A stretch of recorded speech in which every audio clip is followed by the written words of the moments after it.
quick, that's for sure. But not difficult, you're right.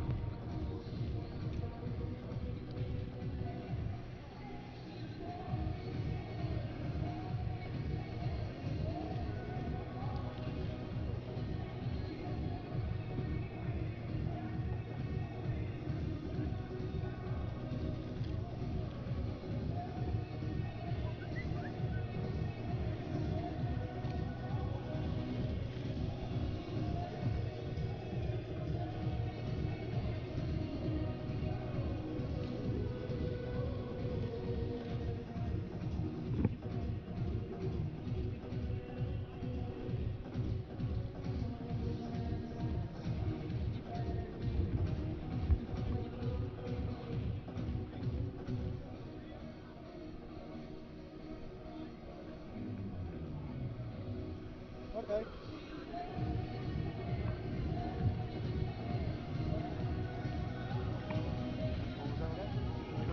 Sri Lanka win the plate. Korea have to win the tournament to get third place.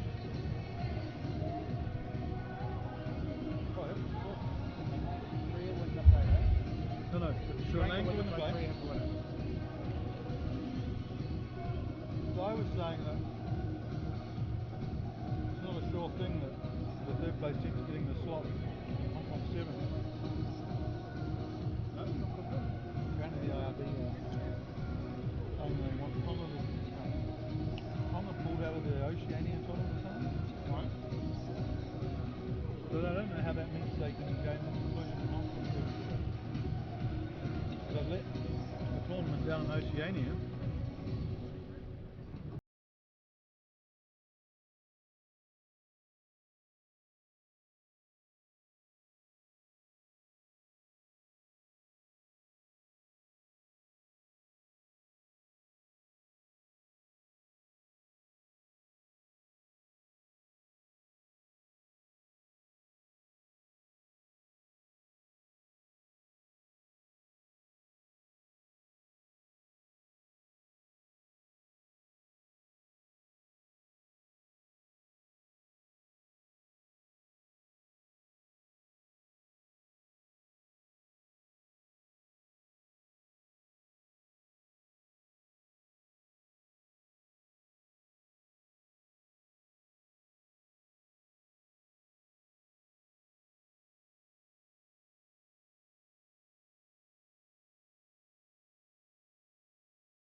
Malaysia drink. Trying to see what's down there. Oh yeah, something sugary would be good. I think they've got 100 plus then.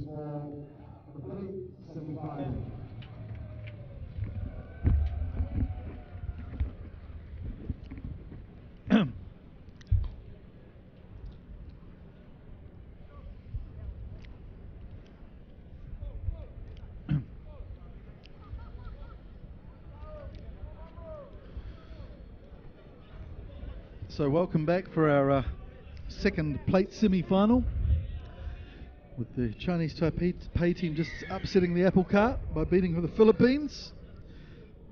This is a much more even matchup, you'd imagine, although Sri Lankans third in the series at the moment and shocked this morning by China. I'm sure they'll be up for this game. Now taking on Malaysia in the blue, Sri Lanka in the green. There's just been something missing, the magic ingredient for Sri Lanka this weekend. They've found the going very tough. Cast aside Indonesia 43-0, but then had a a shocker against the Philippines, but managed to come out victors by 2 points last night. And then going down to China this morning. That was a shock. Williame.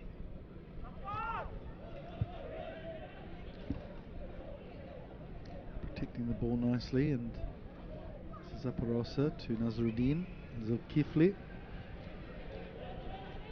gets this one in a moment.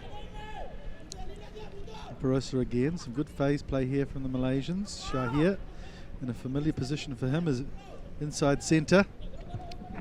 Williame clears his arms nicely too, but couldn't find a support runner. Aparosa's featuring a lot in open play. Shahir surprised at the pass, but it was a good pass from Aparosa. He had to run onto it at speed. Fairuz. Here's the flyer on the outside, this one this time, from the NS Wanderers Club. Nikri Sembalan. Slow ball here for Malaysia, but they're making their way up the field. Williame. Nazruddin, who's a good player in open play, but Zulkifli puts it down cold. He'll be angry with himself. The Malaysians will. They convincingly defeated UAE 43-0, but were battered by the Koreans 21-0 last night, and that meant they were destined for the quarterfinal cup against Japan, and they went down 41 points to 5. Japan really stepping it up this morning, as well as Hong Kong. Both teams on a mission. Japan with a 1 point lead in the series. That means that though with points differential, that Hong Kong only have to win the final if both teams make it to the final, and they will be retaining their series championship. Well, tight head for Fairuz. He sneaks down the blind side. Good defence from the Sri Lankans. They shepherd him towards the touchline, although playing penalty advantage here. Shahir, he takes the contact, sucks in the defenders. And Aparosa, they decide to go the very direct route, even though they had numbers down the right flank. Williame, no scrum half. Fairuz gets back. They fling it out. Shahir to Zulkifli. Zulkifli with lots of work to do, tries to go for the gap. Oh, the pass goes wayward. It's Fairuz. Herath, he bundles him up nicely. Gets over the ball. This time it's Zulkifli, struggling his way clear. 5 metres to go now, the Malaysians. They've done well to get to here. Shahir. Fairuz with a pass that drifts over the top of the defence. Williame takes it nicely, jinks inside, gets the ball to Fairuz. Aparosa's there to support him. We'll need to clean out quickly. Now there's a chance. In fact, Williame goes and gives it to Shahir for the opening try of the game. And that's good reward for the Malaysians. They were very patient. And a good phase of play for them. Recycling well, not panicking. Just taking their time, and in the end converting all that pressure into a 5-point try with the conversion to come.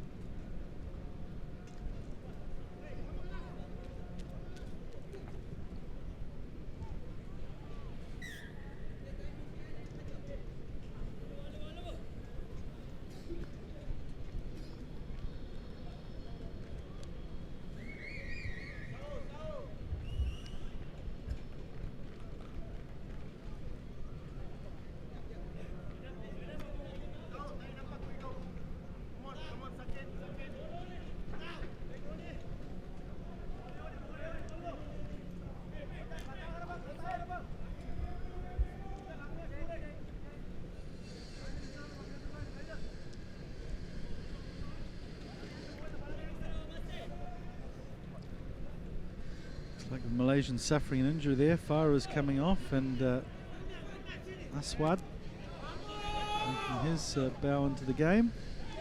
Surya Bandara. Kamara. It's a wide pass to Herath. Herath's so good on his feet. Good work over the ball though from Williame. The penalty eventually comes to Sri Lanka. They take it very quickly. Here's Surya. Oh, squirts a pass out, and that's being knocked on. What a shame there for Dissanayake. It's the right idea from Surya Vandari. Drew in the defence nicely. And if Dissanayake had got that ball, he was away.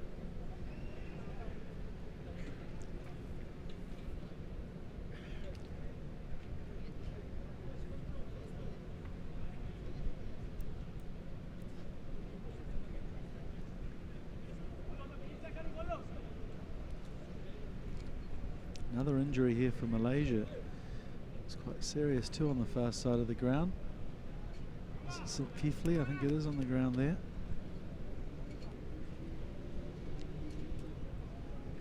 So they've already lost one of their backs, Virus. Calling for cavalry in the form of Azizan Abdul from the RAF Blackhawks. Azizan will go to wing, and Aswad, who's just come on the field himself for Fairuz, goes to centre.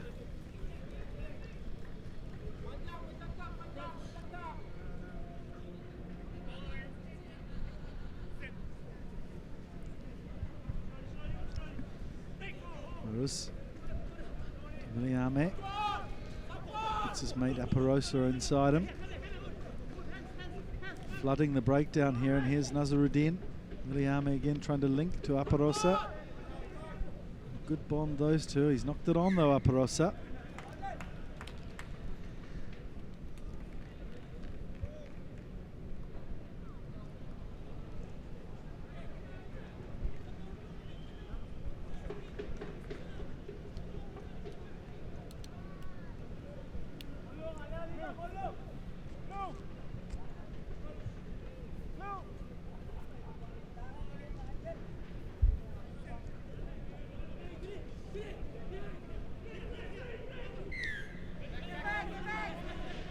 Tough luck there for Malaysia, just screwing the scrum, so they're penalised.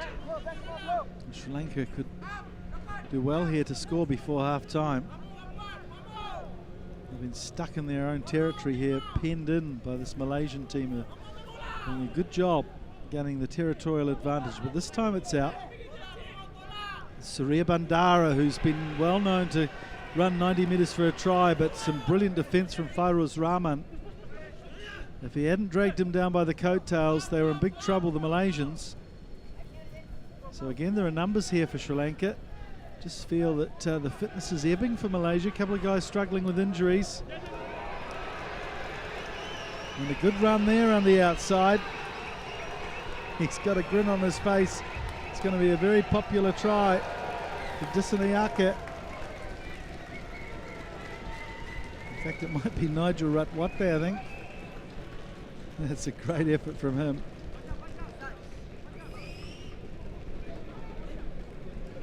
And this Dissanayake, the 19-year-old from Navy, what he was doing out on that right flank, we'll never know, but he showed some pace for a big fella. So Sri Lanka do drag it back just before half-time. That's good work from them. They're up against it, that's for sure.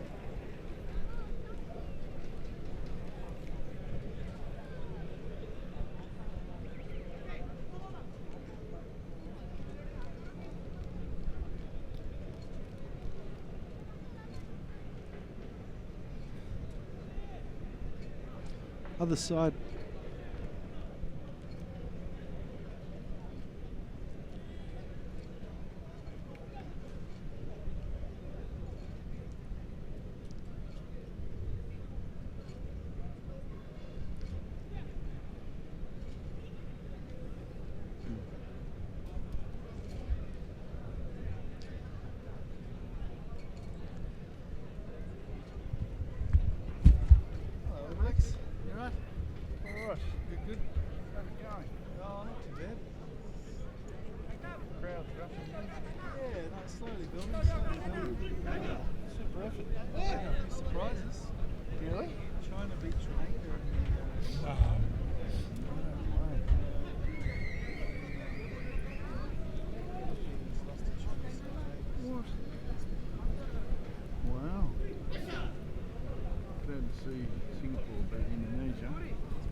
So we're very lucky this afternoon to have a guest in the commentary box. Rugby legend in Asia, Justin Sampson. Good afternoon, Sambo. Good afternoon, Mike. Delighted to be here at the home of Club Rugby in Singapore, Rugby in Singapore. Yio Chu Kang Stadium. The pitch is holding up quite well. Yeah, we've had quite a bit of rain over the weekend, which was contrary to the weather forecast, but the players just being able to express themselves now, although that expression didn't go too well from Kamara and Surya Bandara. So you were here yesterday, Justin. What did you think of the competition?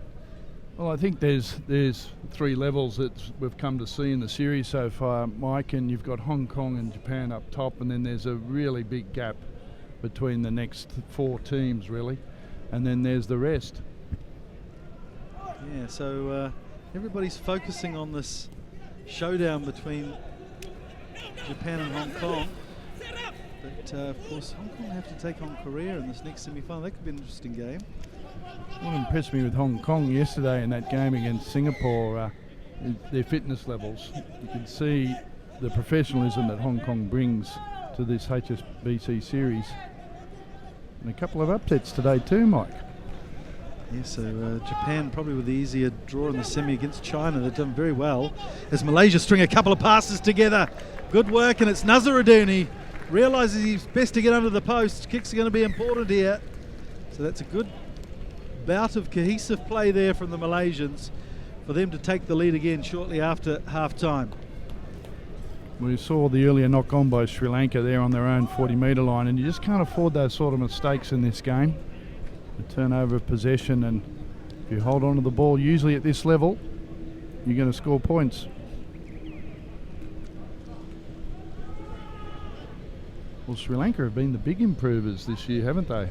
They have, although they've let themselves down this weekend. A couple of tight finishes, and we were just trying to do the maths earlier. If Sri Lanka win the plate, Korea have to win the tournament to overtake them for third position, or to draw even with them for third position. Now there's a lot of rumours that the third position team will get a berth at the Hong Kong Sevens next year, so there's a lot to play for. That hasn't been finalised yet though, so adds for a good finish. And disappointing that Korea are not the team that they used to be. You may recall that they were the top 8 in the world way back in the World Cup Sevens in Hong Kong in '97. That's how good they were. Just showing signs of getting back to some form. They obviously had a bit of a flush out after the Indian tournament when they were surprised by Malaysia in the quarterfinals. We've got some very good skillful players here this weekend, and I have the feeling they're going to give Hong Kong a run for their money. If they get the right bounce of the ball and they can work their set piece out, the aerial battle, oh so important, as Surya Bandara cracks away, shows the pace that we've become accustomed to, and what a great little player he is, Surya Bandara. So he has drawn back here on Malaysia. The Malaysians seem to be suffering with their fitness. A couple of guys walking back now, so the game is there for Sri Lanka if they want it. Yes, well, Sri Lanka really probably the better team overall, consistently in the top 4 if I'm not mistaken. Yes, they've had some great results. They got 4th. They lost to Korea and KL in the 3rd and 4th playoff, but then beat the Koreans in Thailand for 3rd, and then beat the Malaysians, as we see a conversion there from Kumara to even it all up again. So the crowd are enjoying this tight fixture. As we see the replay, he really is a great sight to see at full flight, isn't he, Surya? Well, there's only one message that you'd be saying on the field: let's get that ball in his hands as much as possible, create the space. So they've decided to go deep here, the Sri Lankans, perhaps pen the Malaysians in. Shahir runs the ball up gamefully though, and Aparosa does a good job of extracting it from the ruck. So now on the outside it's Azizan. He realises he doesn't have the pace, so he looks inside for support. A little slow, but Fairuz gets it out to Nazaruddin. Aparosa stuttering. Can't get around the outside of the Sri Lankan defence though. Good sturdy stuff. But nice into play again, although it comes unstuck there with a little knock on. Yes, the Koreans have got a couple of guys back from injury, Justin, and watch out for number 2, Kim Young-soo, who's played open side flanker for the 15s team for the last few years. He's a very good player, though he missed the last 5 Nations with a metatarsal injury. And Kim Gwon-min was the highest try scorer in the Asian 5 Nations earlier this year too. So they've got a bit of firepower here at their disposal in Singapore. So I'd imagine they'll be quietly confident against this Hong Kong team. And of course, Hong Kong, their focus is on retaining their title. And they think Japan's probably going to be the team they're going to have to beat. But I'm sure they'll try to take things step by step as well. Well, Korea traditionally are the number 2 side in Asia, 15s and 7s, so it's great to see them getting organised and getting up the top of the tree. Nazaruddin takes the ball to ground. The Sri Lankan will be penalised here for going off his feet and crumbling. Viliami takes it quickly. They won't be 10 metres back, so probably some more advantage to be played here for the Malaysians. Fairuz. Oh no, Aswas put it down. Did it go backwards? No, it was a knock on. Yes, those little unforced errors, you just can't afford to have them in 7s. You've got limited amount of time, you're building pressure, you've got good territorial position, and that really is letting the foot off the pedal, so to speak. Patience is the key word in this game, Mike. Patience. Yes, and we've seen that. And that's been measured by some of the improvement in the teams like China and Chinese Taipei for this tournament, showing better structure. And you're right, just not worrying about going through 3 or 4 phases without the defence cracking, just holding on, keeping your focus, waiting for those gaps to appear. Surya to Marija. He tries to get around the outside. Herat, who does. And Herat's away, they won't catch him. He can do 10.5 for 100 metres, and he's racing his teammates to the try line. None of the Malaysians are chasing, so I'm sure Herat will spend some time under the posts as well. Run the clock down a bit. Yeah, why not? The referee will ask him to place it though now to make a game of it. So good try there from Herat. His 3rd of the tournament. And you could just sense that the Malaysians are struggling with their fitness. Yes, it's very obvious the Malaysian fitness levels are not up to scratch, and to run out of their own 22 like that, and one missed tackle, bang, 75, 80 metres at the other end, and he had 3 players in support. So the Sri Lankans drag another one out of the fire, and they take the victory that leaves them on track to keep their 3rd place position in the series, even after that little hiccup against China this morning. So final score in this plate semi-final, Sri Lanka 21, Malaysia 14. Sri Lanka will meet Chinese Taipei in the plate final. Coming up next, the Cup semi-final. So stand by for some more top quality Asian rugby here at the HSBC Asian 7 Series.